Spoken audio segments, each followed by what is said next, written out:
Hi, everyone, and welcome to our third program in our four-part series about sustainable food systems before the big UN Food Summit that will take place in September. Today, we'll be talking about reducing food waste in New York City.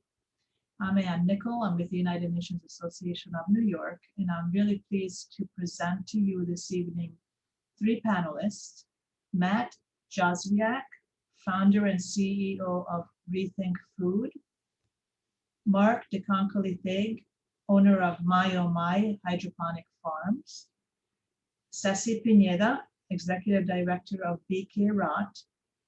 And each of these three guests will share some of their inspiration, their journeys and approaches in their individual work involving issues of composting and food waste reduction. First, we will hear from each panelist for about their work, maybe about 5-10 minutes each.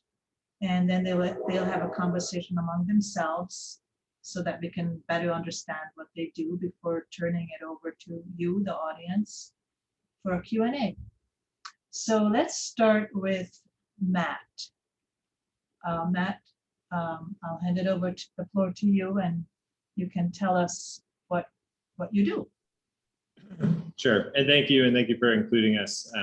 I really appreciate it. I'm the founder and CEO of Rethink Food. A little background on the organization is, I was a cook for a really long time, worked in fine dining restaurants in Europe and in New York and in Chicago. At some point, we became kind of presently aware of the overwhelming amount of excess food in our system.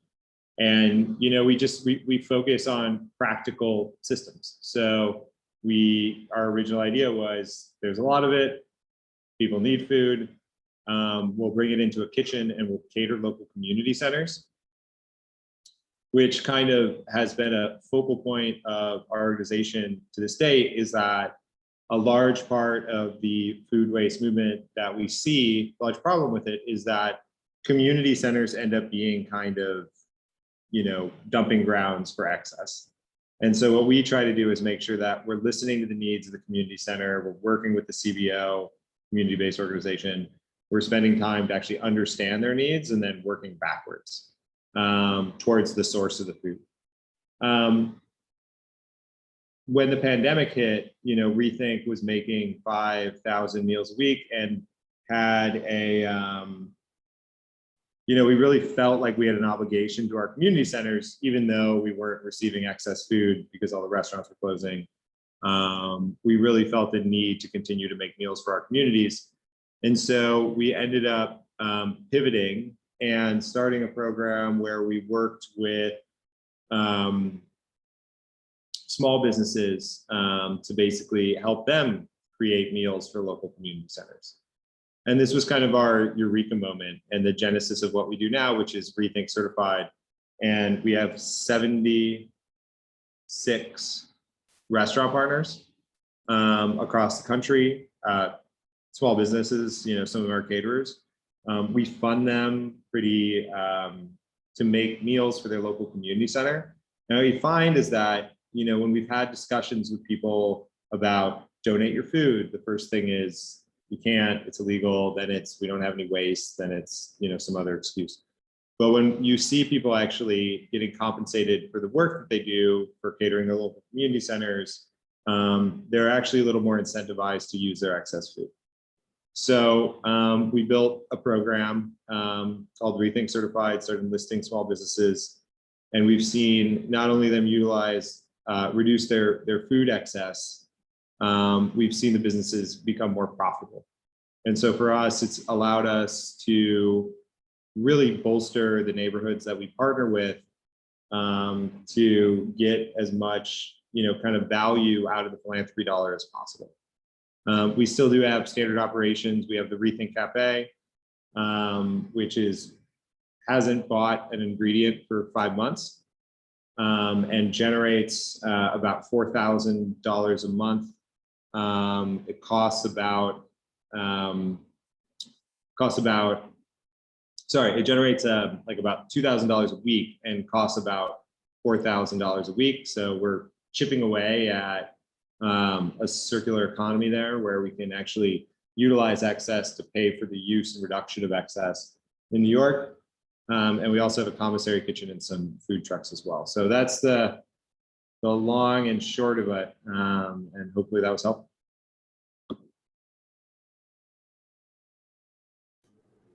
Okay, that's very interesting, actually, Matt. Thank you. Mark, could you continue? Sure. I'm just going to share my screen here. Thanks, Matt, for presenting. Thank you, everyone, for attending this series and engaging with this very important topic. I'm just going to share my screen here. Can everyone see? Oh, you're good. Okay, so hello, everyone. My name is Marc de Konkoly Thege. I'm a worker owner of UNA-NYC Hydroponic Farms, which is a workers cooperative based in the Bronx.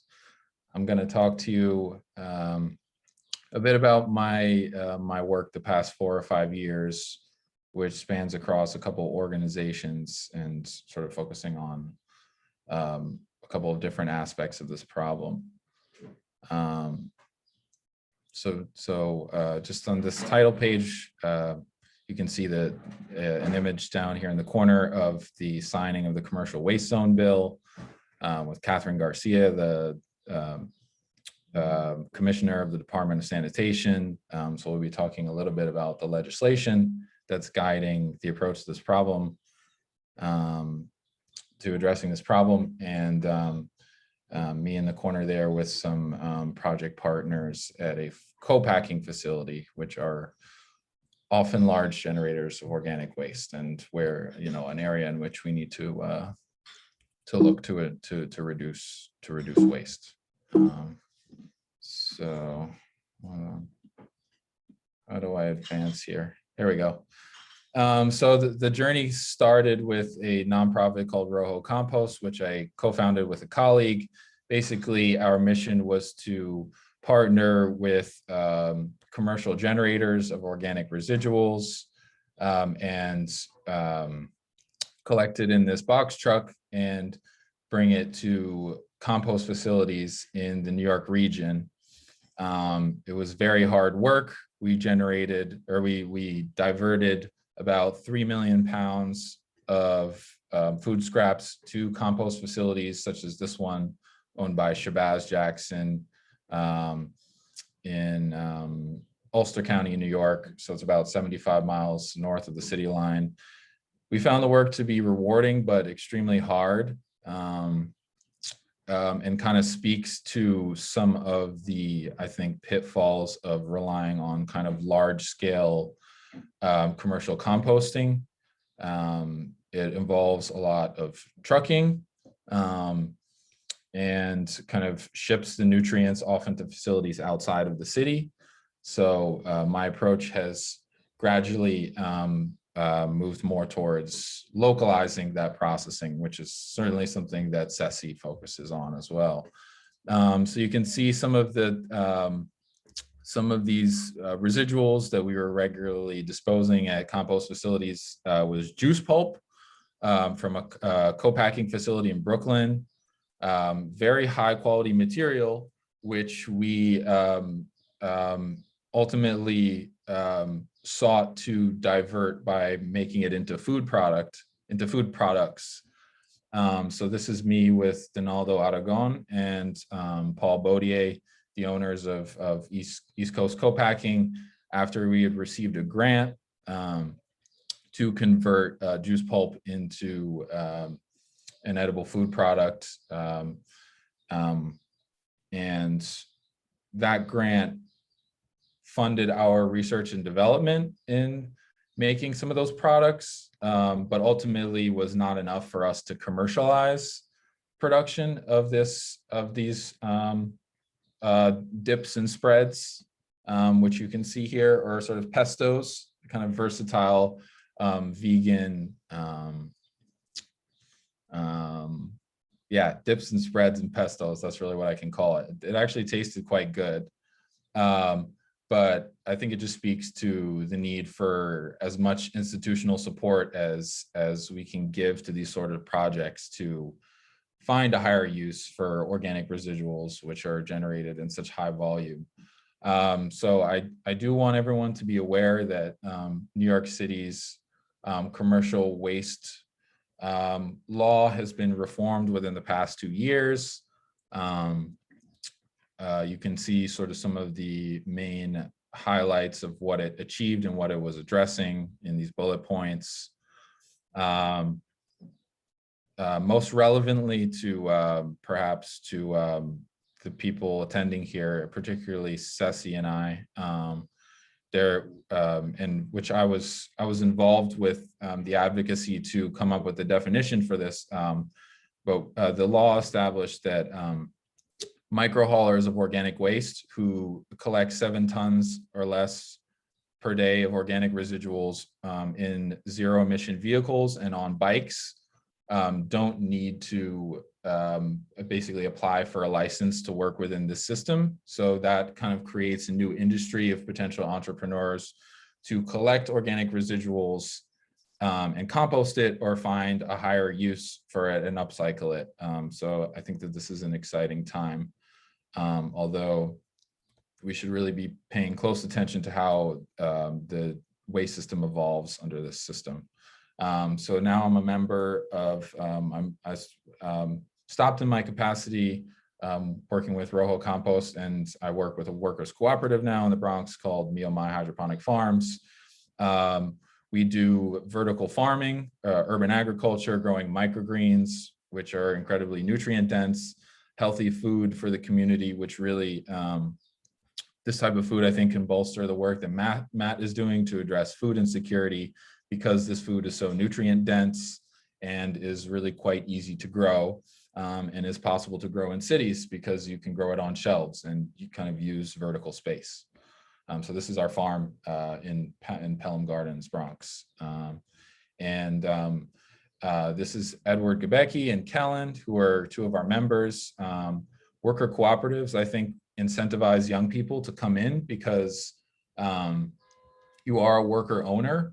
As a young person, you kind of have some more of that free time and perhaps lack of family commitment. So you are able to sort of at first work for free to build up the operation, and then eventually you reap the dividends by, you know, hopefully building a sustainable organization with a good financial and economic foundation. Well, sorry, I wasn't expecting that, but here we have some mushrooms, blue oyster mushrooms, which is a culinary mushroom, which I've developed a process to grow off of coffee grounds. I haven't reinvented the wheel by doing that, but I have created a protocol and really low-tech process to do so. So I think that this speaks to the power of looking at particular types of organic residuals we have that we're generating in New York City, and our capability to find really a higher use for it. We can feed coffee grounds to fungi to feed ourselves off of really what is a superfood.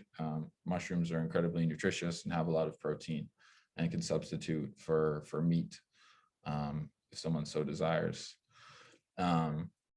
Yeah, so this is an image of coffee and straw as substrate for mushrooms, which we are currently incubating in buckets. Our next phase is to really scale up production of mushrooms, of oyster mushrooms, by fruiting them out of buckets so that we can produce hundreds of pounds or thousands of pounds of it at a time. And I really think that this is an exciting potential to address food insecurity and kind of create a new local industry in New York City. We also have been in discussions and kind of have sort of a nascent partnership with a Korean company that does all this stuff with food waste. They create different mushroom products with mixed food waste, which is really quite amazing.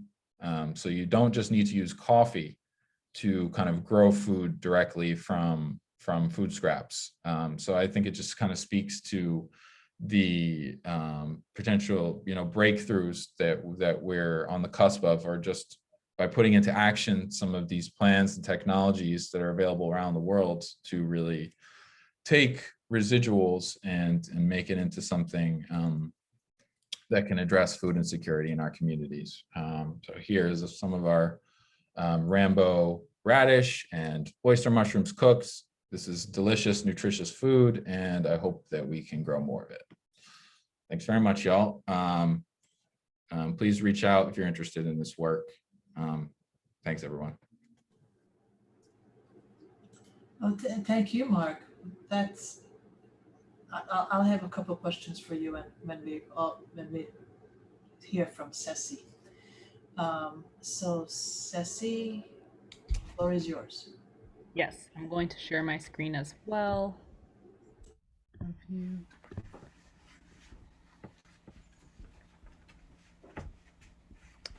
All right, so I have the honor of representing our team at BK Rot. And so full disclaimer, I do a lot of the behind the scenes work, but the folks that you'll see here on the slides are our incredible team of youth workers who do range from collecting food scraps on bike and our electric cargo trikes and transforming it into compost in Lenape-Hopkins, or today also known as Bushwick, Brooklyn.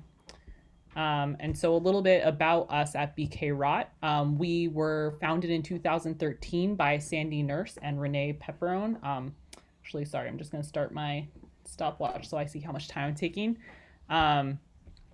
And we are New York City's first bike-powered food waste hauling and composting service. We are staffed all by young people of color, ages 16 to 25. And we operate out of public spaces, and I'll share a little bit about two of our main composting sites in a moment. And we are a nonprofit, so we're a 501c3. That's our operating structure. Our primary partner garden is No Wastelands, which was founded in 2015 by Sandy and Renee, seeking to use an abandoned space for both a garden and also for BK Rot's composting operations. It is land that belongs to the Parks Department. The space is 2,500 square feet with around 1,000 to 1,500 that's used for our composting operations. You can see that this is a picture from, I think, 2017. And yeah, you can see the left side there is where now we have mostly our windrows, and that's the system that we use. Another garden we started partnering with last year is Green Acres, which was founded in 2001. It's part of the New York Restoration Project, and they have a 6-bin composting system. And so essentially, our team will collect food scraps through a bike with a trailer, or through, we have two different electric cargo trikes, which are powered by our solar panels on site. And they collect it from both commercial entities as well as we have some residential routes. Our team then comes and weighs all of the material at our site. And we also collect food scraps through a public food scraps drop-off that runs every Sunday on a weekly basis. And then our team primarily processes all of the material by hand. We are experimenting this year, and I can speak to this later too, in incorporating a dry biodigester to pre-process this food. And so which helps us maximize our capacity too, it's going to help us hopefully in processing 3,000 more pounds. But essentially our team is still doing a lot of this fresh scraps processing where they mix it with the browns. And then this is at No Wastelands. We used to have a bin system, and now we operate fully with windrows, which are these 25-foot long, they look like these elongated pyramids, and we turn each one every other week, which means each week our team is turning one of these massive windrows by just using pitchforks and shovels. And so for us, we recognize that this is very hard labor, and it is very dignified labor as well. Our team then, after the compost sits to cure for at least 4 weeks, we then sift it, and also some community members prefer unsifted compost. And then it's distributed either to community members, to different gardens, and we also have around 5% each year, which we sell to our different retail partners. And our compost essentially then helps with, these are some of the pictures of what our compost has helped to grow. And you can see, I love the picture in the top in the middle because it was someone who, was very happy with our compost and taking a picture of it too to document. And so we've both last year in 2019, we processed 109 tons of organic waste. This includes the browns also. So our carbon-rich materials like our wood chips. And this year, I think we're already on track to go beyond that level of like how much food waste we're able to divert based on our numbers so far. Last year, we also launched our Youth Leaders Program. And so through this program, we seek to support a slightly younger age group of 15 to 18 to 19-year-olds who learn more about climate justice and environmental justice, as well as becoming really familiar and experts with the composting process. And then they, as part of the program, they also then support either starting or stewarding composting systems at different partner gardens. So this is actually how our relationship with Green Acres initiated, and it went so well that we've continued partnering with that garden. And so here you can see some of our youth reflections. This is from Crystal. Being a youth leader means I'm leading the way for teens just like me. Not a lot of teens are into composting or manual labor. I want to change the youth's outlook on this type of work. My work not only gives back to the earth, but to my body as well. And so I love hearing from youth workers too, that sometimes it feels like they're getting paid to work out, or it's also really incredible to be providing this this opportunity for especially for Black and Brown youth who are based in the city to be able to engage in this practice, which also, we at BK Rot teach composting as well as this ancestral practice that has lived in all of our ancestries as well. And so through the Youth Leaders Program, youth end up leading volunteer days as well, and we see them really grow in leadership and their confidence in being able to share this work. This is some of our youth leaders actually giving a consultation to another youth group that was looking to start a composting system, or they are in the Hudson Valley. And they also then start to engage in broader issues such as climate justice policy, or this is Azucena from our team last year also doing, helping to create a video to share more about New York Renews, which is a coalition we belong to that's advancing climate policy on the state level. And so I think something that Marc touched upon too is that when we think about all of the effort and the energy, the community of microorganisms and the sun and water, so much that it takes to create these leafy greens or a fruit, and to think that we're just throwing this out in the trash. In New York City, over a third of the waste that's thrown out is compostable. And so this is the issue that we're seeing, and how can we instead see this as a valuable resource, which we are instead repurposing. And so Renee Crowley, actually from the Lower East Side Ecology Center, I love shares these graphics as well, in stating how thinking about here in New York City, or formerly known also as Lenapehoking or Manhattan as Mannahatta, that our soils have been so disinvested in, and thinking at the same time how our communities, or especially Black and Brown communities, have been incredibly disinvested in, as this redlining map on the right shows. And thinking too about one of the problems which we address too is thinking about before this commercial waste zones law was passed, or it's still in the process of being enacted, there is so much inefficiency in the commercial trucking routes. And so we were seeing such a high concentration of truck routes going through our neighborhoods. And so the way that, and also we see a higher concentration in our neighborhoods of waste transfer stations, which means, in our neighborhoods, there's a higher concentration of asthma, or I know it's highest across all of the United States in the Bronx, given all of this dense truck traffic. And so the way that we address it at BK Rot is, on the left is a map of our residential collection sites, and on the right includes some of our commercial hauling, or also we were doing some mutual aid some collection from mutual aid groups as well. And I'm just gonna check real quick. Yeah, and so thinking also about the high concentration of lead contamination that exists in our gardens, through this act of composting, when you apply compost to the soil, it actually supports compost binds to lead, and so it's an active remediation process, so it makes it less accessible for plant roots to take it up. So actually at No Wastelands, where this picture was taken, the land, we used to not be able to plant directly into the soil, but after some years of compost application, we're now able to do that in certain areas of the garden. And then again, thinking about the climate crisis, and some of the biggest risks posed to New York City include rising heat and heat stress. And then the ability of compost, for example, to support tree canopies and growing bigger, which can support a lot of relief in supporting green spaces through the summer and the heat. And these are some of our youth leaders doing some learning about compost application to tree pits for this source as well. And this is a video which I won't show now, but it's called Compost Bikes, where one of our former youth leaders and current staff member, Bree, explains really well some of the work that we do and helps visualize.